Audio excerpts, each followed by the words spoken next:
새벽 공기가 차갑게 스며든 선산에는 안개가 자욱했습니다. 하루는 코를 킁킁거리며 할아버지 묘 앞을 서성였습니다. 평소와 다른 냄새였습니다. 흙냄새, 풀냄새가 아닌 무언가 오래된 것들의 냄새였습니다. 하루야, 거기서 뭐하니? 김정호가 성묘를 마치고 돌아서려던 찰나 하루의 행동이 심상치 않음을 느꼈습니다. 진돗개 특유의 예민한 감각이 무언가를 감지한 것 같았습니다. 하루는 아랑곳하지 않고 앞발로 땅을 긁기 시작했습니다. 마치 무언가를 찾아내야만 한다는 듯한 집념이 서려 있었습니다. 그만해, 하루야. 정호의 제지에도 하루는 멈추지 않았습니다. 오히려 더욱 격렬하게 땅을 파기 시작했습니다. 할아버지 묘비 옆 작은 공간이었습니다. 하루의 발톱에 무언가 걸렸습니다. 작고 하얀 것이었습니다. 이게 뭐지? 정호의 손이 떨렸습니다. 그것은 분명히 뼈였습니다. 사람의 뼈, 그것도 작은 아이의 것처럼 보이는 뼈였습니다. 정호는 무릎을 꿇고 앉았습니다. 30년 전 존경받던 아버지의 장례식이 떠올랐습니다. 마을 사람들이 모두 모여 애도했던 그날, 아버지, 바람이 불어왔습니다. 할아버지 묘비의 글씨를 스치고 지나가는 바람이었습니다. 김정호는 집에 앉아 찻잔을 두 손으로 감싸며 창밖을 바라봤습니다. 은퇴 후의 삶이라는 것이 이토록 허전할 줄은 몰랐습니다. 중학교 교장으로 35년을 보낸 그였습니다. 아이들의 웃음소리가 가득한 복도, 바쁘게 돌아가는 교무실, 끝없이 쏟아지는 업무, 그 모든 것이 그리웠습니다. 특히 부인 명순이가 세상을 떠난 후에는 더욱 그랬습니다. 아버지, 또 멍하니 앉아 계세요? 현관문이 열리며 딸 수진의 목소리가 들렸습니다. 뒤이어 손녀 지은이의 제잘거리는 소리도 함께했습니다. 할아버지, 하루는 어디 있어요? 마당에 있을 거야. 가서 보렴. 정호는 미소 지으며 손녀를 맞았습니다. 9살 지은이에게는 진돗개 하루가 최고의 놀이 친구였습니다. 수진이 거실로 들어오며 한숨을 내쉬었습니다.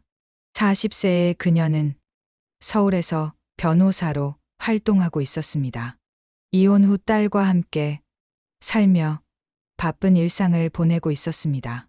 수진은 아버지가 혼자 지내는 것을 걱정했고 정호는 고향을 떠날 생각이 없었습니다. 이 집에는 추억이 가득했습니다. 함께 가꾼 마당의 감나무, 직접 심은 장미꽃, 늦은 저녁 함께 앉아 차를 마시던 평상, 모든 것이 소중했습니다. 마침 민수의 트럭이 마당에 들어섰습니다.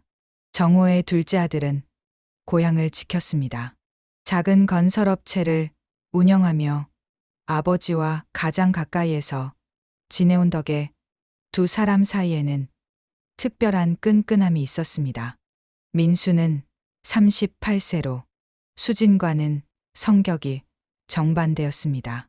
차분하고 현실적인 성격의 그는 가족의 화합을 무엇보다 중요하게 여겼습니다. 그나저나 하루가 요즘 이상해요. 민수의 말에 정호도 고개를 끄덕였습니다. 맞아. 자꾸 선산 쪽으로만 가려고 해. 어제도 저녁 늦게까지 돌아오지 않았어. 수진이 관심을 보였습니다. 변호사 특유의 예민함이 발동한 것 같았습니다. 뭔가 감지하는 게 있나 봐요. 동물들의 육감은 사람보다 뛰어나다고 하잖아요. 민수는 대수롭지 않게 넘겼지만 정호의 마음 한편에는 작은 불안이 자리 잡았습니다. 지난 며칠간 하루의 행동이 예사롭지 않았기 때문입니다. 마당에서 지은이의 웃음소리와 하루의 짖는 소리가 들려왔습니다. 평화로운 일상의 한 장면이었습니다. 정호는 창밖을 바라보며 생각에 잠겼습니다. 아버지 김태준이 돌아가신 지 벌써 30년이 흘렀습니다.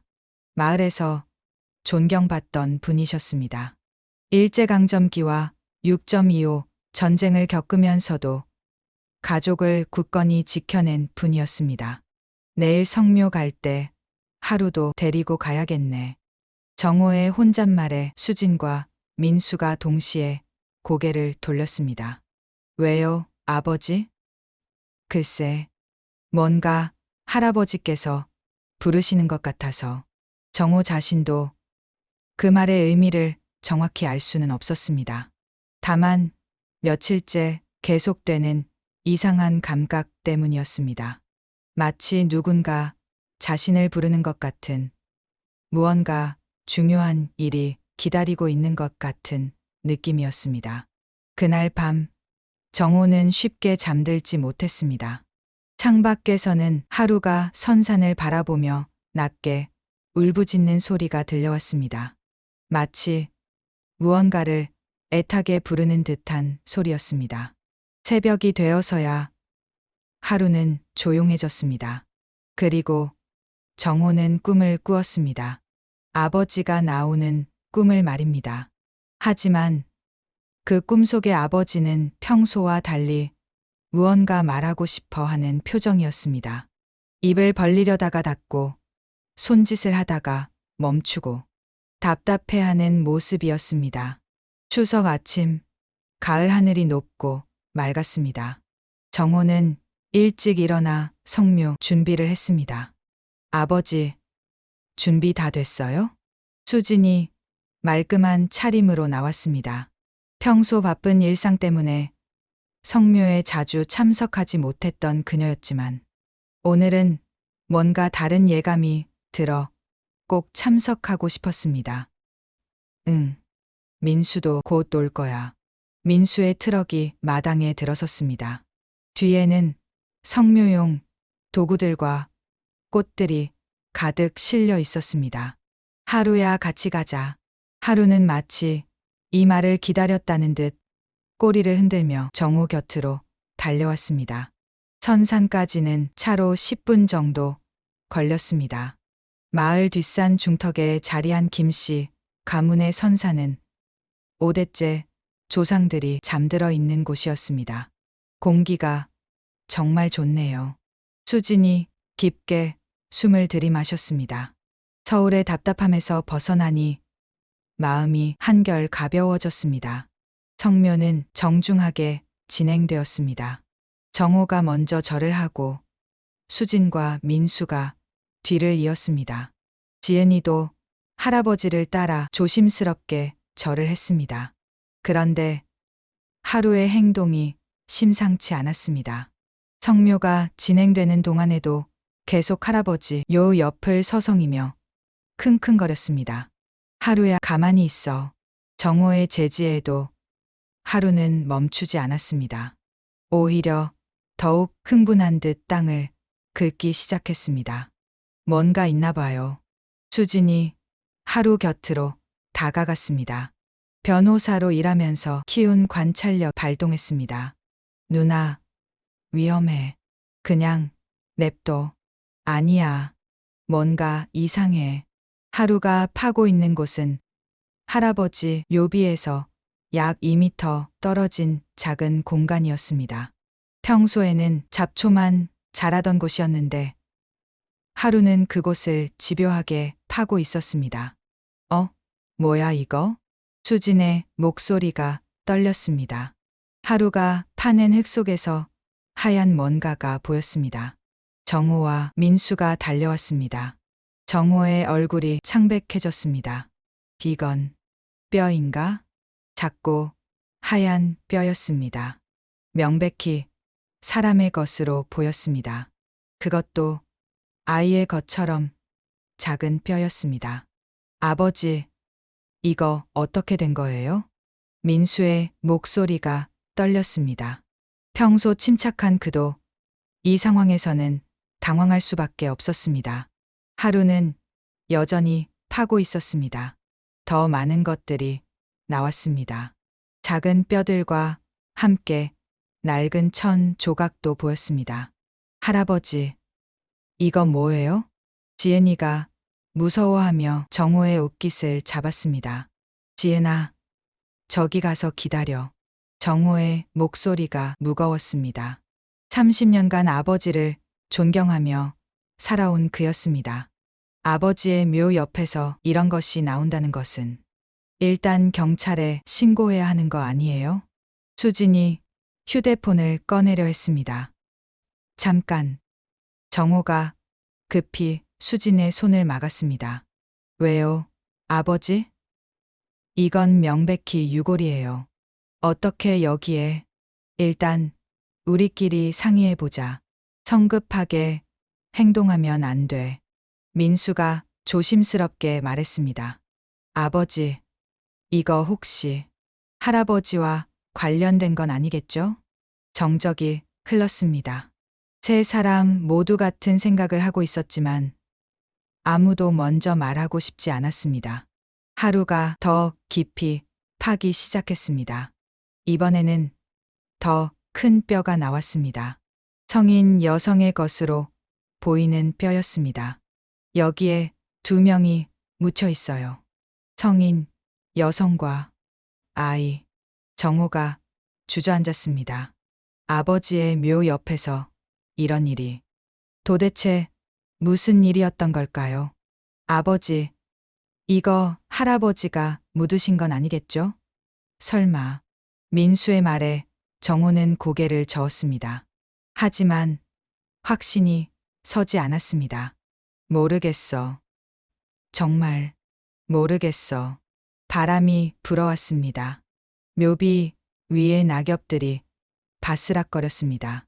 마치 할아버지 김태준이 무언가 말하려는 것 같았습니다. 수진이 다시 휴대폰을 꺼냈습니다.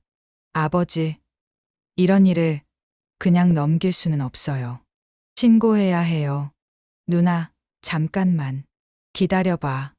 아니야, 민수야. 이건 법적인 문제야. 유골이 발견됐는데 신고하지 않으면 우리도 문제가 돼.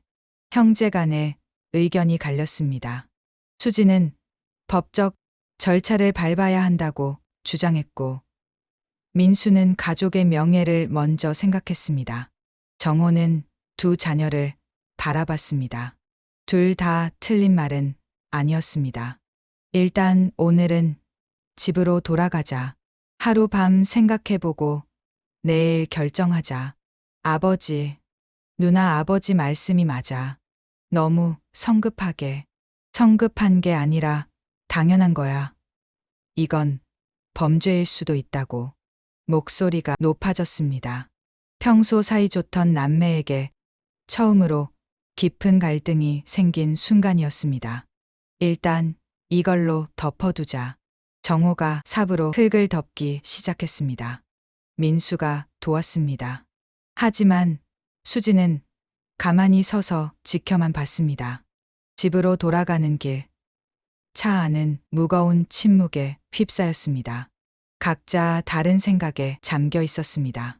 할아버지, 무서워요. 지은이가 할아버지 품에 안겼습니다. 아이도 어른들의 심각한 분위기를 느꼈던 것 같습니다. 괜찮다. 우리 지은이. 할아버지가 다 해결할게. 하지만 정호 자신도 어떻게 해결해야 할지 막막했습니다. 30년간 존경해온 아버지에 대한 믿음이 흔들리고 있었습니다. 그날 저녁, 가족들은 각자 다른 생각에 잠겼습니다. 수지는 법적 의무에 대해, 민수는 가족의 평화에 대해, 정호는 아버지에 대한 진실에 대해 고민했습니다. 밤이 깊어갈수록 각자의 생각은 더욱 깊어만 갔습니다. 그리고 하루는 여전히 선산을 바라보며 낮게 울고 있었습니다. 다음 날 아침 정호는 일찍 잠에서 깼습니다. 하루 종일 뒤척이다가 겨우 잠들었던 터라 몸이 무거웠습니다. 어젯밤 내내 아버지 김태준에 대한 기억들을 되짚어봤지만 어떤 단서도 찾을 수 없었습니다. 부엌에서 차를 끓이고 있는데 수진이 나왔습니다. 아버지, 잠 못 주무셨죠? 너도 그런 것 같네. 수진의 얼굴에는 피곤함이 역력했습니다. 평소 냉철한 판단력으로 유명한 변호사였지만 이번 일만큼은 감정적으로 받아들이기 어려웠습니다. 아버지, 결정하셨어요? 글쎄, 아직 확신이 서지 않아. 정호는 찻잔을 두 손으로 감쌌습니다. 따뜻한 온기가 전해졌지만 마음의 불안은 가라앉지 않았습니다. 민수도 일찍 나왔습니다. 평소 늦잠을 자는 그로서는 드문 일이었습니다. 민수가 조심스럽게 말문을 열었습니다. 마을에 박영숙 할머니 계시잖아요. 할아버지 돌아가실 때까지 간병을 해주셨던. 정호의 눈이 번뜩였습니다. 맞습니다. 박영숙은 아버지의 마지막 몇 년을 가장 가까이에서 지켜봤던 사람이었습니다. 맞아. 뭔가 알고 있을 수도 있겠네. 저도 그 할머니께 물어보는 게 좋을 것 같아요. 수진도 동의했습니다. 법적 절차를 밟기 전에 먼저 사실관계를 파악하는 것이 순서였습니다. 박영숙의 집은 마을 입구에 있었습니다. 작지만 정갈한 한옥에서 혼자 살고 계셨습니다. 72세의 나이에도 정정하신 분이었습니다. 어머, 정호야, 웬일이니? 박영숙은 반갑게 맞아주었습니다.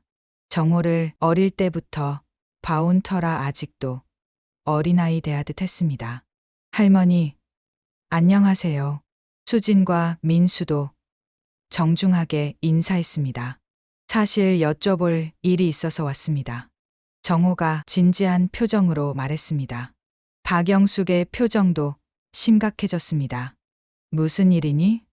아버지, 우리 아버지에 대해서요. 정호는 조심스럽게 말을 꺼냈습니다.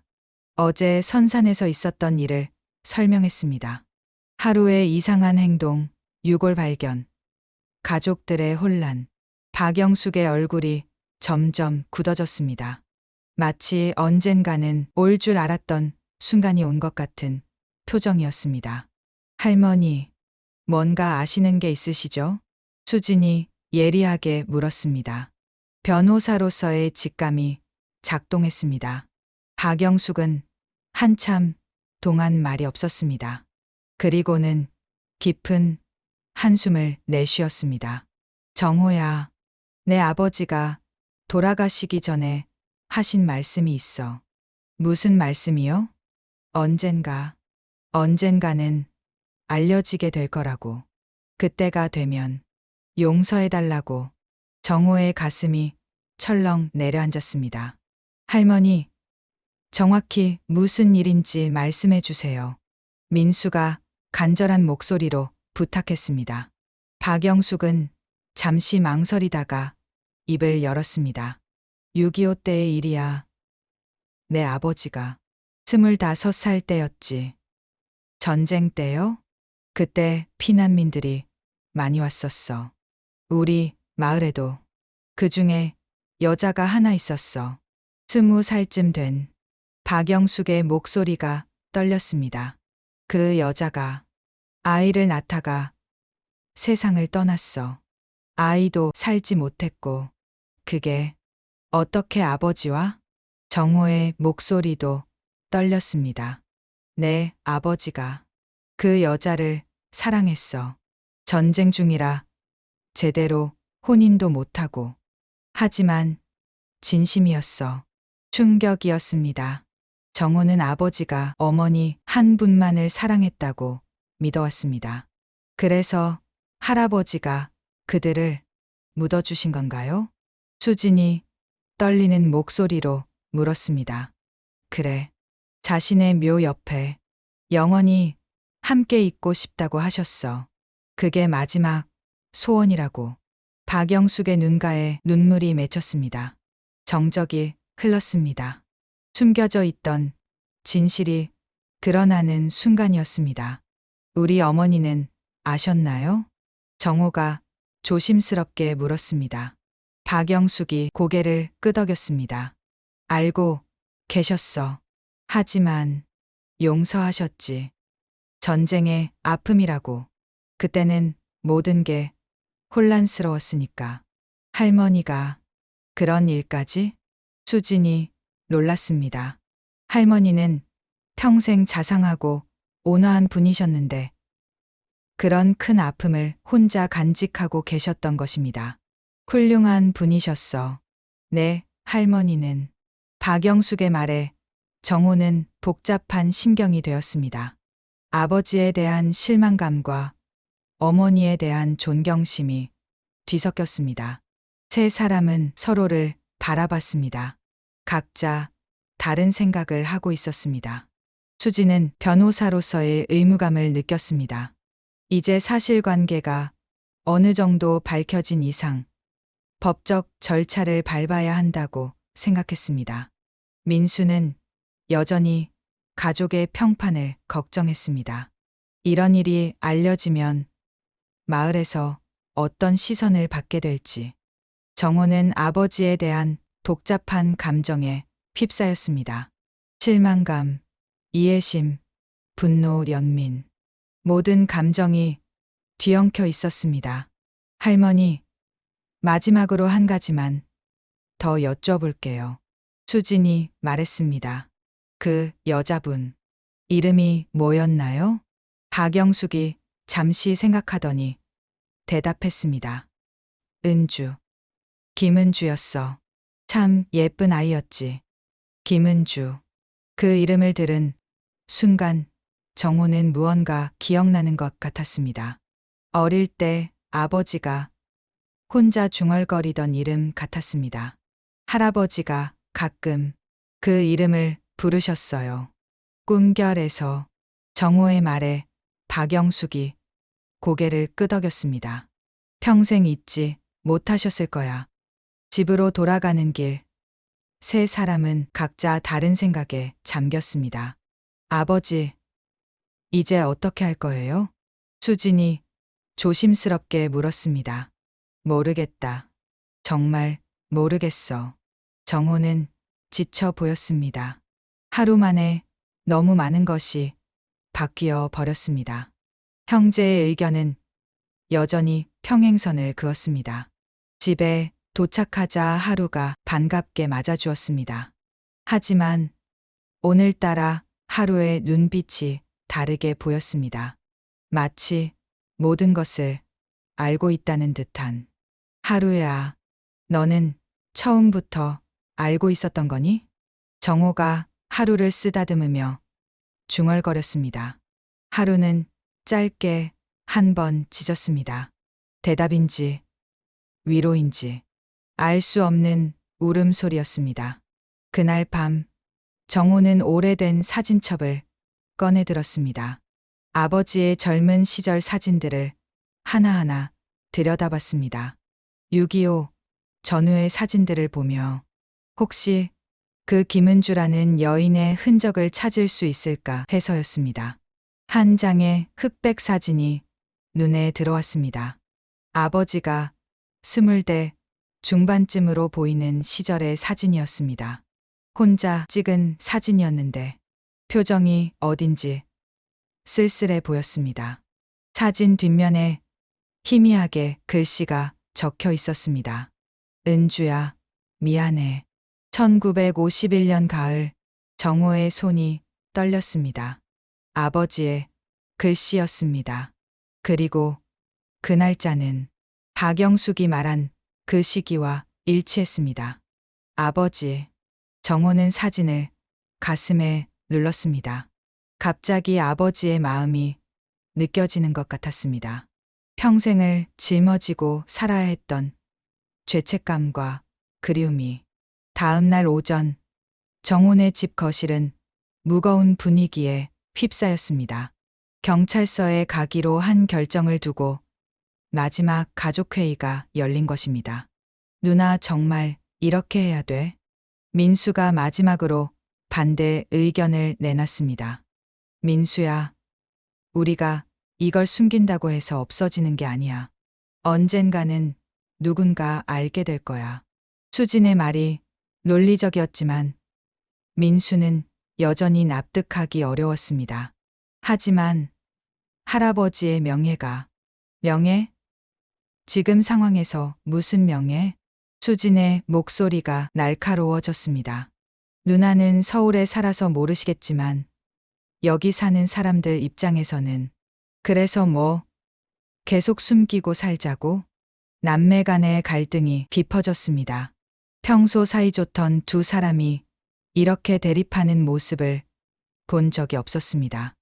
됐다. 정호가 큰 소리를 냈습니다. 두 자녀가 동시에 아버지를 바라봤습니다. 너희들이 싸우는 걸 보니 더 확신이 서네. 아버지? 이런 비밀을 안고 사는 게 얼마나 힘든 일인지 너희들 보니까 알겠어. 정호의 목소리가 무거웠습니다. 아버지도 평생 이런 마음으로 사셨을 거야. 그 무게를 혼자서 견뎌내시면서 수진과 민수가 침묵했습니다. 이제 그만 끝내자. 모든 걸 밝히고 당당하게 살자. 정호의 결정에 수진은 안도했고 민수는 체념했습니다. 경찰서로 가는 길에 마을 사람들이 눈인사를 했습니다. 평소 같으면 반갑게 인사를 나눴을 텐데 오늘은 어딘지 어색했습니다. 마을 어른들은 어느 정도 눈치채고 있을 것 같은 느낌이 들었습니다.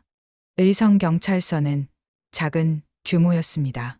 지역 담당 경찰관이 친절하게 맞아주었습니다. 어떤 일로 오셨습니까? 유골을 발견했습니다. 정호의 말에 경찰관의 표정이 진지해졌습니다. 자세한 경위를 설명하는 동안 경찰관은 꼼꼼히 기록했습니다. 현장 확인이 필요하다는 말과 함께 국과수에 감정 의뢰를 하게 될 것이라는 설명도 들었습니다. 혹시 이 유골의 신원에 대해 아시는 바가 있습니까? 경찰관의 질문에 정호는 잠시 망설였습니다. 그리고는 박영숙에게 들은 이야기를 모두 털어놨습니다. 그렇다면 고인이 직접 매장한 것으로 보이는군요. 예, 그런 것 같습니다. 특별한 범죄 혐의는 없어 보입니다만 일단 절차는 거쳐야겠습니다. 다행히 큰 문제는 없을 것 같다는 안도감이 들었습니다. 현장 조사는 이틀 후에 진행되기로 했습니다. 그동안 가족들은 각자의 마음을 정리해야 했습니다. 집으로 돌아오는 길, 민수가 먼저 말했습니다. 아버지, 누나, 죄송해요. 제가 너무 이기적이었나 봐요. 무슨 소리야. 너도 가족을 생각해서 그런 거잖아.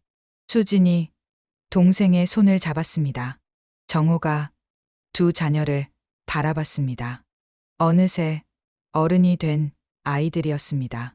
그리고 이 어려운 상황을 함께 헤쳐나갈 수 있는 든든한 동반자들이기도 했습니다. 고맙다. 너희가 있어서. 그날 저녁 가족들은 오랜만에 마음 놓고 이야기를 나눴습니다. 할아버지에 대한 기억들, 어머니에 대한 그리움, 그리고 앞으로의 계획들. 하루야, 고마워. 정호가 하루를 쓰다듬으며 중얼거렸습니다. 내가 없었다면 우리는 영원히 모르고 살았을지도 몰라. 하루는 꼬리를 살랑 흔들었습니다. 그리고 정호의 손에 코를 대고 따뜻한 숨을 불어주었습니다. 마치 이제 괜찮다고 말하는 것 같았습니다. 밤이 깊어갔지만 이상하게 마음은 편안했습니다. 무거운 짐을 내려놓은 것 같은 기분이었습니다. 물론 앞으로 해결해야 할 일들이 많았습니다. 마을 사람들의 시선, 조상 제사 문제, 그리고 김은주와 아이에 대한 적절한 예우. 바람이 불어왔습니다. 따뜻하고 부드러운 바람이었습니다. 마치 아버지의 대답 같았습니다. 고맙다. 내 아들아. 그렇게 들린 것 같았습니다. 이틀 후 현장 조사가 진행되었습니다. 국과수 감정관과 경찰관들이 선산에 올라와 체계적으로 발굴 작업을 했습니다. 정혼의 가족은 멀리서 그 모습을 지켜봤습니다. 생각보다 큰 일이 되었네요. 민수가 중얼거렸습니다. 마을 사람들도 하나둘 모여들어 수군거렸습니다. 저기 김은주 씨 유골이 나왔다더라. 아, 그 6.25대 온 아가씨 말이야? 태준이 형이 그렇게 좋아했는데. 마을 어른들의 대화가 들렸습니다. 역시 모르는 사람이 없었습니다. 다만 입에 올리지 않았을 뿐이었습니다. 감정 결과는 예상대로였습니다. 20대 후반 여성과 신생아의 유골이 확인되었습니다. 사망 시기는 1951년경으로 추정되었습니다. 이제 어떻게 해드릴까요? 경찰관이 정중하게 물었습니다. 적절한 예를 갖춰서 다시 모셔드리고 싶습니다. 정호의 말에 경찰관이 고개를 끄덕였습니다. 그렇게 하십시오. 특별한 범죄 혐의는 없는 것으로 보입니다. 그날 저녁 박영숙이 정훈의 집을 찾아왔습니다.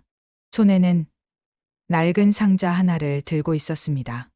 이제 때가 된 것 같아서 이걸 가져왔어. 상자 안에는 오래된 편지들과 사진 한 장이 들어 있었습니다. 김은주의 사진이었습니다. 정호가 사진을 들여다봤습니다.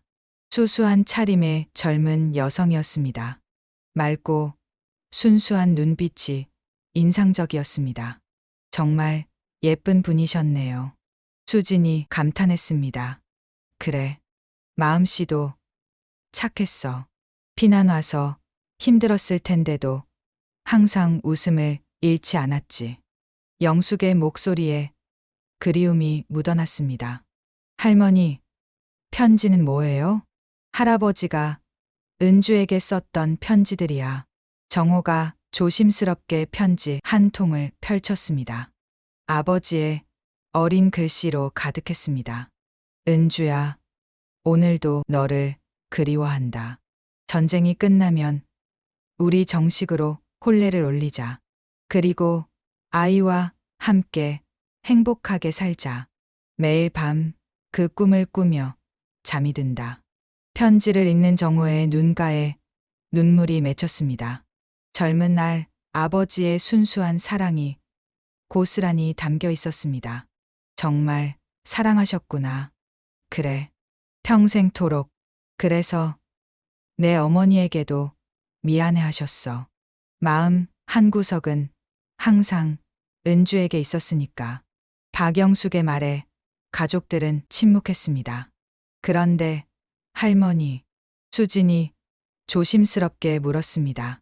할머니는 어떻게 이 모든 걸 아시게 된 거예요? 박영숙이 잠시 망설이더니 말했습니다. 사실은 나도 은주와 친구였어. 같이 피난 온 건 아니지만 마을에 온 후로 친하게 지냈지. 이제 은주도 편히 쉴 수 있을 거야. 더 이상 숨어 있지 않아도 되니까. 박영숙의 말에 모두가 동감했습니다. 그날 밤 가족회의가 열렸습니다. 김은주와 아이를 어떻게 모실지에 대한 논의였습니다. 일단 적절한 곳에 새로 묘를 만들어드리자. 정호의 제안에 모두 동의했습니다. 그런데 아버지, 할아버지 옆에 모시면 안 될까요? 수진의 말에 민수가 깜짝 놀랐습니다. 누나, 그럼 할머니는 할머니께서 용서하셨다면 우리도 받아들여야 하지 않을까요? 그게 진정한 화해가 아닐까요?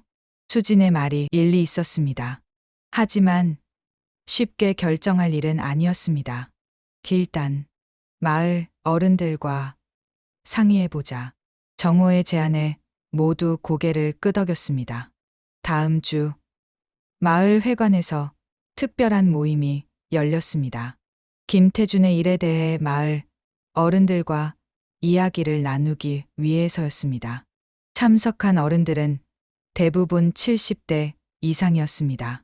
6.25 전쟁을 직접 겪은 세대들이었습니다. 태준이 일을 두고 참 오래 기다렸구나. 마을 이장인 김덕수 할아버지가 입을 열었습니다. 이장님도 아셨던 거예요? 정호가 놀랐습니다. 모르는 사람이 어디 있겠나. 다만 말하지 않았을 뿐이지. 왜 말씀해주지 않으셨어요? 민수가 안타깝게 물었습니다. 그때는 다들 힘든 시절이었어. 전쟁통에 별일이 다 일어났지. 태준이만의 일이 아니었어. 다른 할아버지가 거들었습니다. 맞아. 그때는 생존이 우선이었어. 그래서 우리는 태준이를 이해했어. 젊은 남자가 전쟁 중에 여자를 만나는 게 뭐가 이상하나. 어른들의 말에 정호는 복잡한 감정이 들었습니다. 그럼 아버지를 나무라시는 분은 없으신가요? 누가 뭐라 하겠나. 우리도 다 그런 시절을 보냈는데. 이장의 말에 다른 어른들도 고개를 끄덕였습니다. 다만 은주가 불쌍했지. 참 좋은 아이였는데. 맞아. 그래서 더 안타까웠어. 태준이도 은주도. 어른들의 이야기를 들으며 정호는 깨달았습니다. 자신이 생각했던 것보다 훨씬 많은 사람들이 이 이야기를 알고 있었고 이해하고 있었다는 것을 말입니다. 그럼 은주 씨를 우리 선산에 모시는 것에 대해서는 어떻게 생각하세요? 수진이 조심스럽게 물었습니다. 그게 맞지. 태준이가 원한 일이니까. 그럼 우리도 찬성한다. 은주를 제대로 모셔주자. 이장의 말에 다른 어른들도 동의했습니다. 그래. 너무 오래 혼자 계셨어. 이제는 함께 계시게 해드리자. 마을 어른들의 지지를 받게 된 정훈의 가족은 한결 마음이 가벼워졌습니다. 하지만 모든 사람이 찬성하는 것은 아니었습니다. 집으로 돌아가는 길에 마을의 한 부인이 다가왔습니다.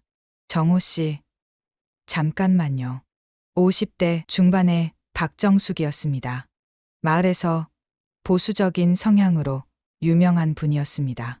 무슨 일이세요? 그 일, 정말 그렇게 하실 건가요? 어떤 일 말씀이세요? 그 여자를 선산에 모시는 일 말이에요. 박정숙의 목소리에 못마땅함이 묻어났습니다. 무엇이 문제인가요? 수진이 날카롭게 물었습니다. 아무래도 정식 부인도 아닌 사람을 당사자가 용서하셨는데 무슨 상관이죠? 수진의 목소리가 차가워졌습니다. 그래도 체면이라는 게 있지 않나요? 마을 명예도 있고. 명예요? 정호가 조용히 말했습니다. 전쟁 중에 사랑하고 가족을 잃고 그 아픔을 평생 짊어진 것이 명예에 어긋나나요? 그게 아니라 정숙 씨, 정호가 단호하게 말했습니다. 우리 가족 일입니다. 외부에서 간섭할 일이 아니에요. 박정숙은 더 이상 말하지 못했습니다. 하지만 불만스러운 표정으로 돌아갔습니다. 아버지, 저런 사람들도 있을 텐데. 민수가 걱정했습니다. 그럴 수도 있지. 하지만 우리가 옳다고 생각하는 일을 해야지. 정호의 결의가 확고했습니다. 그날 밤 정호는 오랜만에 깊이 잠들었습니다. 마음의 짐을 덜어낸 것 같은 편안함이 있었습니다.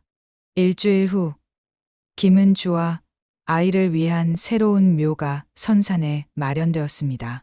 김태준의 묘에서 적당히 떨어진 곳이었습니다.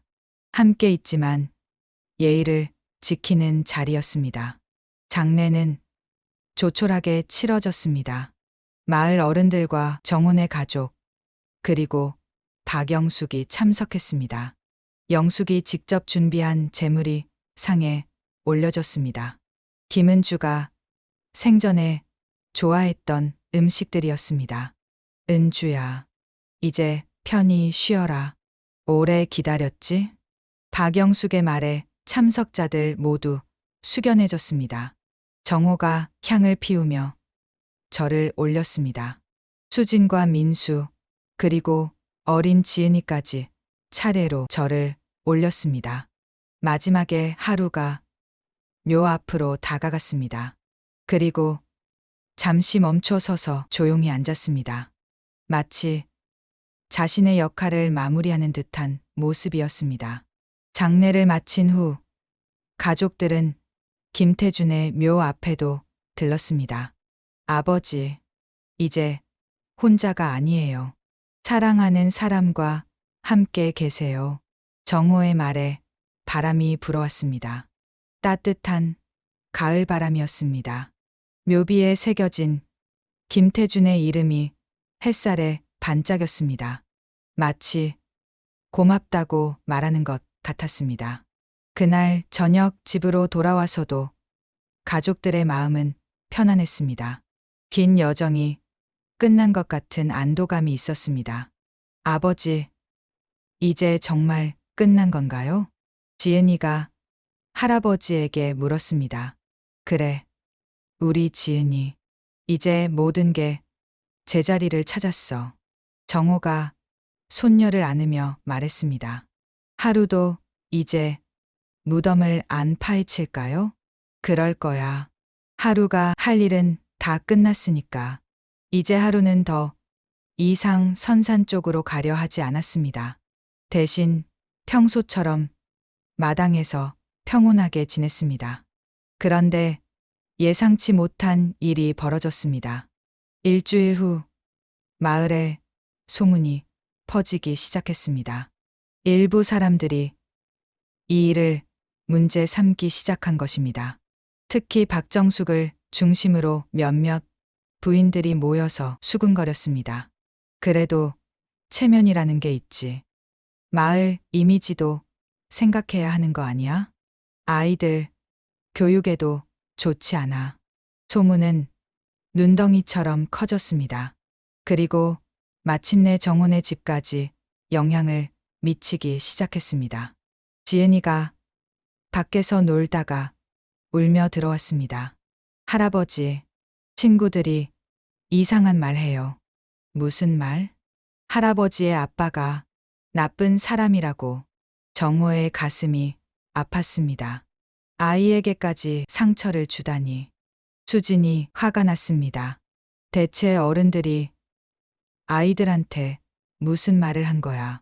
그날 저녁 수진은 박정숙을 찾아갔습니다. 정숙 이모, 아이들한테까지 그런 말을 퍼뜨리시는 건 너무하지 않나요? 난 그런 말 한 적 없는데? 그럼 누가 했겠어요? 글쎄, 사람들이 알아서 하는 말인데 내가 어떻게 알아? 박정숙의 뻔뻔한 태도에 수진은 더욱 화가 났습니다. 이모, 이건 우리 가족 일이에요. 외부에서 간섭할 일이 아니라고요. 마을 일이기도 해요. 마을 이미지에 영향을 주니까. 무슨 이미지요? 60년 전 일을 가지고. 그래도 말이 안 통했습니다. 수지는 화가 나서 돌아왔습니다. 더 큰 문제는 민수에게 생겼습니다. 건설업체 고객 중 일부가 계약을 취소하겠다고 나온 것입니다. 민수 씨네는 좀 그렇지 않나? 무슨 말씀이세요? 그 할아버지 일, 마을에서 소문이. 민수는 억울했지만 어쩔 수 없었습니다. 생계가 걸린 문제였습니다. 그날 밤 가족회의가 열렸습니다. 분위기가 무겁기만 했습니다. 아버지, 이거 어떻게 해야 할까요? 민수의 목소리에 절망감이 묻어났습니다. 내가 잘못했나? 정호가 자책했습니다. 아니에요, 아버지. 우리가 잘못한 게 없어요. 수진이 아버지를 위로했지만 마음은 복잡했습니다. 정호는 깊은 고민에 빠졌습니다. 가족을 위해 옳은 일을 했다고 생각했는데 오히려 더 큰 시련이 닥친 것 같았습니다. 그날 밤 정호는 잠들지 못했습니다. 창밖을 바라보며 계속 고민했습니다. 내가 잘못 판단한 건가? 그냥 숨기고 살았어야 했나? 하지만 그때 하루가 다가와서 정호의 손에 코를 대고 비볐습니다. 따뜻한 온기가 전해졌습니다. 하루야, 우리가 틀렸을까? 하루는 조용히 정호를 올려다봤습니다. 그 눈빛에는 여전히 확신이 서려 있었습니다. 맞는 일을 했어. 포기하지 마. 그런 말을 하는 것 같았습니다. 정호는 하루를 보며 다시 용기를 냈습니다. 옳은 일이었습니다. 포기할 수 없었습니다. 다음 날 아침, 민수가 들어왔습니다. 얼굴이 무척 어두웠습니다. 아버지, 이장님이 찾아오셨어요.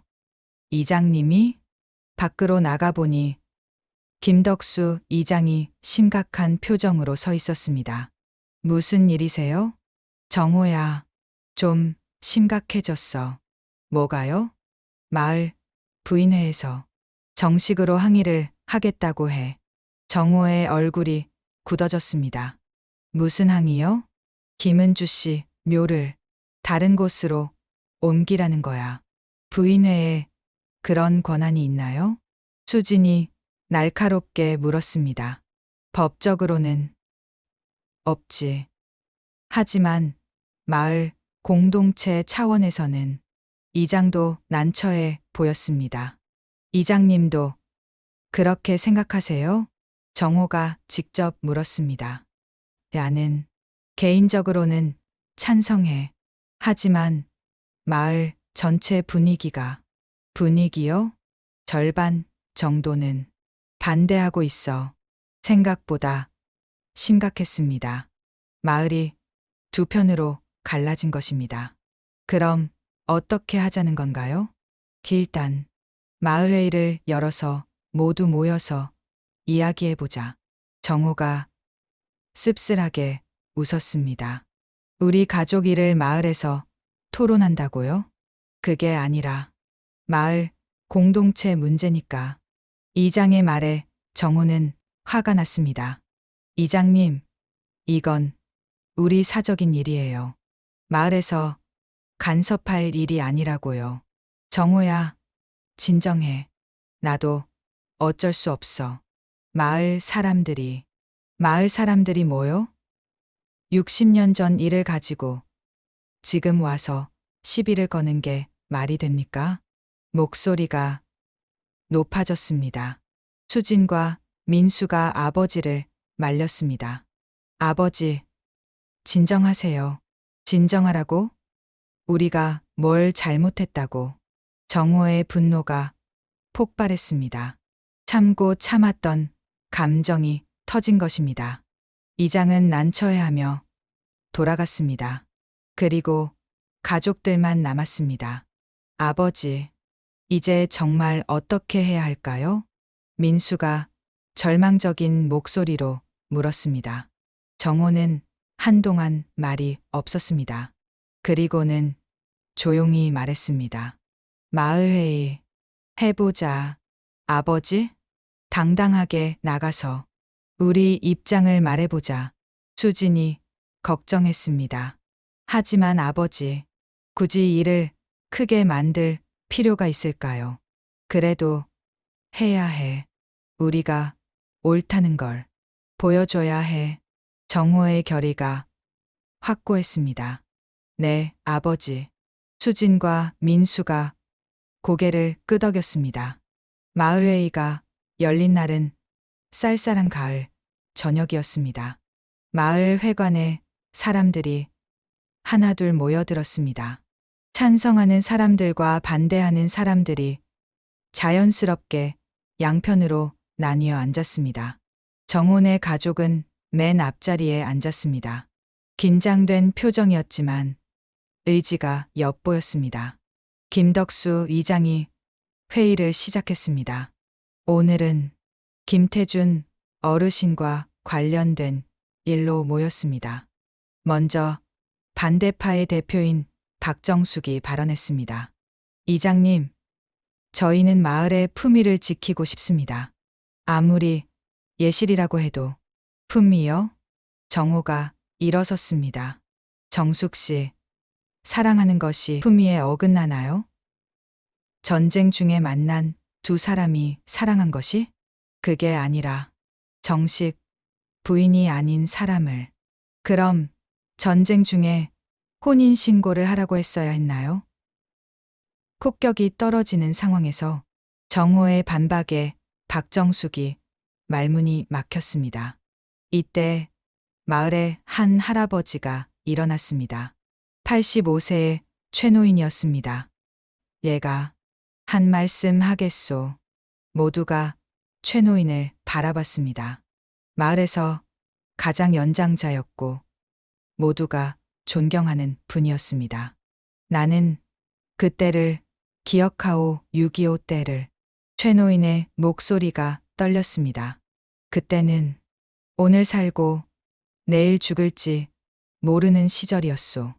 사람들이 하루하루를 버티며 사는 때였지. 그때 우리 마을에 많은 피난민들이 왔소. 그 중에 은주라는 아가씨도 있었지. 최노인이 김은주에 대해 말하기 시작했습니다. 참 고생 많이 한 아이였소. 가족을 다 잃고 혼자서 피난을 왔는데 어떤 분이셨나요? 수진이 조심스럽게 물었습니다. 착한 아이였지. 남을 도우기를 좋아하고 아픈 사람 있으면 밤새 간병도 해주고. 최노인의 말에 사람들이 조용해졌습니다. 그래서 태준이도 그 아이를 좋아하게 됐소. 그럼 할아버지도 보셨던 거예요? 민수가 물었습니다. 물론이지. 작은 마을에서 모르는 사람이 어디 있겠소? 최노인이 계속 말했습니다. 그러다 은주가 임신을 했소. 태준이의 아이를. 회관이 조용해졌습니다.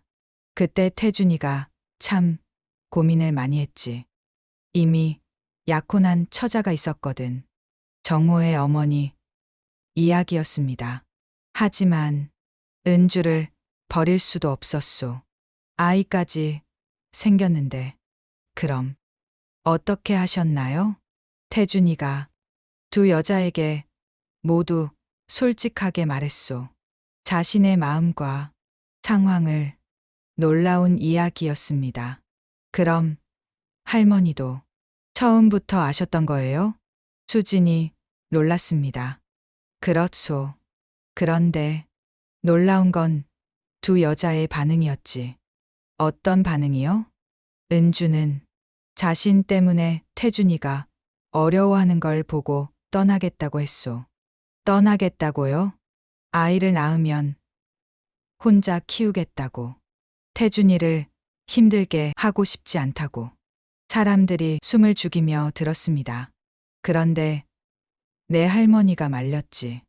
정호가 깜짝 놀랐습니다. 할머니가요?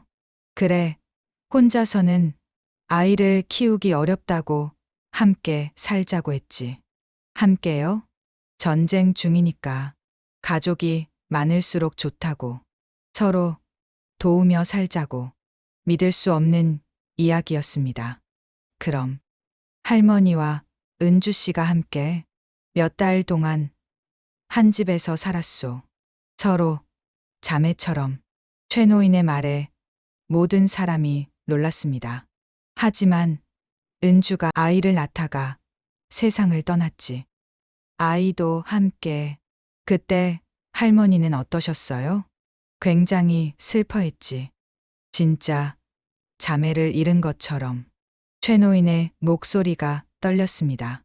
그래서 태준이가 은주를 자신의 묘 옆에 묻겠다고 했을 때 찬성했소. 할머니가 찬성하셨다고요? 그래. 가족이니까 함께 있는 게 맞다고.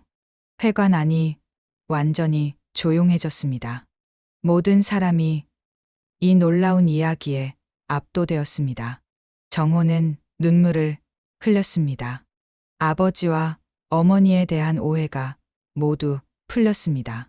할머니, 정말 대단한 분이셨구나.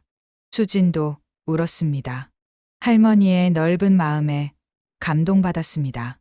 민수는 말을 할 수가 없었습니다. 너무 놀랍고 감동적인 이야기였습니다. 박정숙도 더 이상 반대할 말이 없었습니다. 최 노인이 마지막으로 말했습니다. 그러니 은주를 받아들이는 게 맞소. 이미 가족이었거든. 회관 안에서 박수 소리가 터져 나왔습니다. 반대했던 사람들도 박수를 쳤습니다. 이장이 일어섰습니다. 그럼 더 이상 반대하실 분 없으시겠죠? 아무도 대답하지 않았습니다. 모든 사람이 정훈의 가족을 지지하는 분위기였습니다. 그럼 만장일치로 김은주 씨를 우리 마을 가족으로 받아들이기로 하겠습니다. 박수가 더욱 커졌습니다. 정훈은 최 노인에게 말했습니다. 할아버지, 감사합니다. 고마워할 게 없다. 진실을 말했을 뿐이지.